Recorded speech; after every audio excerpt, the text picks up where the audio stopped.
Hi friends, അപ്പോൾ എല്ലാവർക്കും ഇന്നത്തെ വീഡിയോയിലേക്ക് സ്വാഗതം. ഇപ്പം ഇന്ന് രാവിലെ എഴുന്നേറ്റിന് നല്ല മഴയായിരുന്നു കേട്ടോ. അപ്പം രാവിലെ തന്നെ ഇതാ പുട്ടും ചെറുപയറേറിയും അതുപോലെ ചായയും. അത് കഴിഞ്ഞ് പിന്നെ കുറേ കഴിഞ്ഞിട്ടാണ് ഉച്ചക്കേക്കുള്ള പരിപാടികൾ നോക്കിയത്.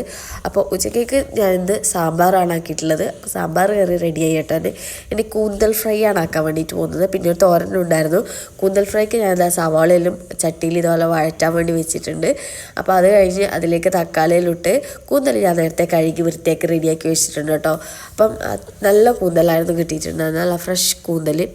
അപ്പോൾ അതൊന്ന് കഴുകി വൃത്തിയാക്കി അവിടെ റെഡിയാക്കി വെച്ചു. ഇനിയിപ്പോൾ ഇതാ സാമ്പാറിലേക്ക് ഞാൻ പുളി പിഴിഞ്ഞ് കൊടുക്കുക കേട്ടോ ചെയ്യുന്നത്. മറന്നു പോയായിരുന്നു പുളി പിഴിഞ്ഞൊഴിക്കാൻ. പിന്നെ നോക്കിയപ്പോഴും എവിടെയോ ഒരു കുറവ്. അങ്ങനെ ഞാൻ പുളിയാണെന്ന് മനസ്സിലാക്കിയതിൽ പുളിയെല്ലാം പിഴിഞ്ഞ് വെച്ച് സാമ്പാറിൽ മല്ലിയിലയും കറിവേപ്പിലൊക്കെ ഇട്ട് അവിടെ അതൊരു സൈഡിലേക്ക് മാറ്റി വെച്ചു.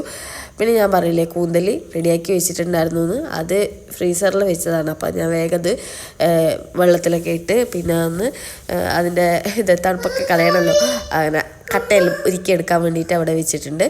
അപ്പോൾ ഞാൻ ഇടയിലിടയിൽ വെള്ളം ഒഴിക്കുന്നുണ്ട്. പിന്നെ ഇച്ചിരി ഉപ്പെല്ലിട്ട് വെച്ചോട്ടോ, എന്നാൽ പെട്ടെന്ന് നമുക്ക് മെൽറ്റായി കിട്ടും ഐസ്. അങ്ങനെ സവാളയിലും ഇട്ട് തക്കാളിയിലും ഇട്ട് വഴറ്റി. പിന്നെ വെജിറ്റബിൾ ഞാൻ ഇന്ന് വെജിറ്റബിൾ മേടിച്ചിട്ടുണ്ടായിരുന്നു. അപ്പോൾ ഞാൻ എല്ലാം വിനാഗിരി വെള്ളത്തിലിട്ടിട്ട് അവിടെ കഴുകിയിട്ട് വെച്ചിട്ട് അതൊക്കെ കഴുകി തുടച്ച് ഓരോ പാത്രത്തിലാക്കിയിട്ട് ഫ്രിഡ്ജിൽ വെക്കാട്ടോ ചെയ്യുന്നത്. അപ്പോൾ അതിനും ഞാൻ തക്കാളിയൊക്കെ അതുപോലെ എടുത്ത് വെച്ചിട്ടുണ്ട്. ഇനിയിപ്പോൾ ഞാൻ പറഞ്ഞില്ലേ മസാല റെഡിയായി.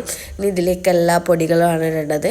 മല്ലിപ്പൊടി, മുളക് പൊടി, കുരുമുളക് പൊടി, കാശ്മീരി ചില്ലി കുറച്ച് കൂടുതലുണ്ട് കേട്ടോ, നല്ല റെഡ് കളർ തോന്നിക്കാൻ വേണ്ടിയിട്ട് അതിനെ കാശ്മീരി ചില്ലിയൊക്കെ ഇട്ട് വെച്ചു. പിന്നെന്താണ് നല്ല ചിക്കൻ മസാലയൊക്കെ ഇട്ടിട്ടുണ്ടായിരുന്നു ഞാൻ, ഗരം മസാലയൊക്കെ ആവശ്യത്തിന് ഉപ്പിട്ട് ഞാൻ ഇതിലേക്ക് കൂന്തലും കൂടെ ഇട്ട ശേഷം നല്ലോണം ഒന്ന് വഴറ്റിയെടുക്കാട്ടോ ചെയ്യുന്നത്. അതിലൊന്ന് അടച്ച് വെച്ച് കുറേ സമയം ഒന്ന് വേവിക്കുന്നുണ്ട്. വെള്ളമൊന്നും ഒഴിക്കുന്നില്ല കേട്ടോ, കാരണം എനിക്ക് ഡ്രൈ ഫ്രൈ ആണ് വേണ്ടത്. അങ്ങനെ പിന്നെ ഞാൻ തോരൻ്റെ പരിപാടി നോക്കിയാൽ തോരൻ എന്ന് പറയുന്നത് ക്യാരറ്റും പിന്നെ അതുപോലെ തന്നെ പൊട്ടറ്റോയും ഒക്കെ ഇട്ടിട്ട് ഒരു തോരൻ ഇതാക്കിയിട്ടുണ്ടായിരുന്നു കേട്ടോ. അതിൻ്റെ വീഡിയോ വശം ഞാൻ എടുത്തില്ല.